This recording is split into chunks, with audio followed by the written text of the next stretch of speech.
It's Fans Corner. Welcome to it, and thank you for making time for us. We are back in the Betway Premiership. We've just watched Siwelele FC against Orlando Pirates out at the Toyota Stadium, or the Free State Stadium, if you wish to call it that way. And that game ending 1-0 in favor of Orlando Pirates. Another crucial 3 points for Orlando Pirates, which continues their surge in terms of points accumulation and also their rise in terms of the position on the Betway Premiership log. Before we get into the game, if you haven't done so already, please make sure you subscribe to our YouTube channel. It's Off Air Podcasts. And also check us out on our socials. It's Fans Corner on Facebook and also Fans Corner on TikTok. Thank you for the support that we've been getting recently. We really appreciate it. We're trying to get as many subscriptions as possible. And also liking the videos also helps us in terms of the algorithm. Now, getting into the game itself, an interesting one. It's another one of those games where Pirates, they don't have to play pretty football and they get the points. Not just Pirates. We've seen teams not playing the prettiest of football and being able to collect the points as they require. They left it for late. Goal coming in the 80th minute, if I'm not mistaken. Yeah, the goal came in the 80th minute of the game from the two substitutes, Makgopa, together with Apolis, an assist from Makgopa and a goal from Asun Apolis. It's a Pirates that you look at and you think to yourself, anyone can change the game from this team. From the people on the bench and the people in the starting 11. They've got some serious weapons, Pirates. You look at their starting 11, you see some threats on the pitch in the starting 11. And you also look at the bench and you see some serious danger as well. But it seems like the trend now with Orlando Pirates, the team that starts the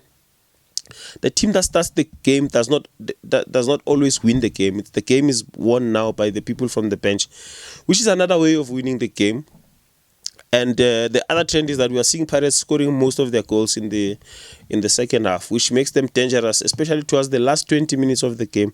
I'm not sure. I haven't checked the stats as to how many goals they've scored over the last 20 minutes or 10 minutes of the game, whatever number of minutes of the game. To the tail end of the game, Pirates become more lethal in terms of goal scoring. We've seen them do that even in extra time in the MTN 8. It's a trend that is happening a lot. The substitutes really come in to change the game, which says something about two things. One, it says the coach is able to read the game and know how to make effective changes to win the game. Two, it also says the bench is pretty strong. Like I said, even when you look on paper, you look at the Pirate bench, those are players that can walk in many teams in the PSL into their starting 11s. I think that it talks to how well a transfer window Pirates had. The previous window that just ended yesterday, Pirates had a very good transfer window, which means their team is the squad depth is unquestionably very good. There's a set. Before I continue with the game, one of the things that I really missed today, the atmosphere in Bloemfontein was not the one that I was the most electrifying. We know Bloemfontein is that place, the very, very electrifying in terms of the atmosphere. I don't know, maybe it's the feed that we're getting from the cameras and the sound from our TVs, but you've seen better atmospheres than that. That's one thing that I actually missed. I was looking forward to it. We know how Bloemfontein crowds can turn it up, especially against the likes of Kaizer Chiefs, Pirates, and also Mamelodi Sundowns. That's why we look forward to those kinds of games. But it wasn't the most electrifying of games. I don't know. Maybe it has to do with the performance of Siwelele, because they're not doing well right now. It's not looking good for them. They're at the bottom. They're in a relegation position right now, position 15, having played 8 games and only 4 points on the board. That's half a point per game on average. It's not good. It's really terrible. As opposed to an Orlando Pirates, it's poetic. This Pirates and Siwelele thing. Pirates have played 6 games and they've got 12 points. So they're averaging 2 points per game. So the number of points, it's double the number of games. Whereas with Siwelele, the number of points is half the number of games. It's not looking good for Siwelele. I think Lehlohonolo Siyama is really under pressure there at Siwelele. They have to turn it around. They have to turn it around. And I know there are many people in South African football, fans who are not necessarily Siwelele fans, who would be really hoping that Siwelele is able to turn it around, because we know the importance. We have actually even seen the importance of having this team, whether Siwelele or any other team, Bloemfontein Celtic, or who's going to play games in Bloemfontein.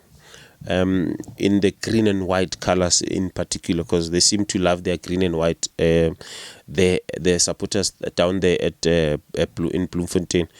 Otherwise, we are now seeing a surge of Orlando Pirates in terms of points accumulation, together with the position on the log. It's looking good for them. I was just looking at the comparison. I'm just gonna throw a spanner into the. I'm gonna throw a cat into the pigeons here. Yeah. So we've got Kaizer Chiefs.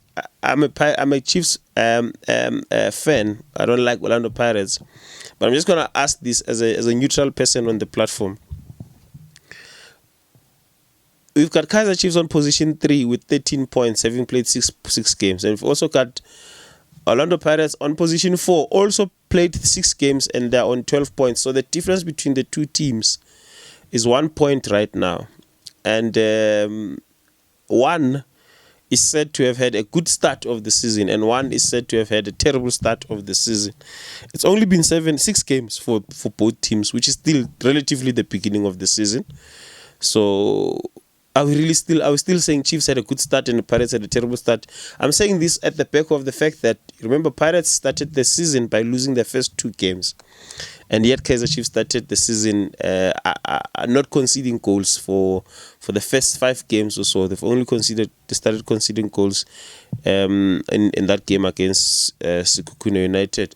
So can we really still say Chiefs had a good start of the season and Pirates had a terrible start, given the fact that one of them is on the difference between the two is 1 point? Okay, I know that Kaizer Chiefs fans were gonna say this has nothing to do with Kaizer Chiefs. Why are we mentioning Kaizer Chiefs? I'm just talking about the competition between these two teams. Anyway, this has been Fans Corner. Thank you so much for your support. We meet again in the next one.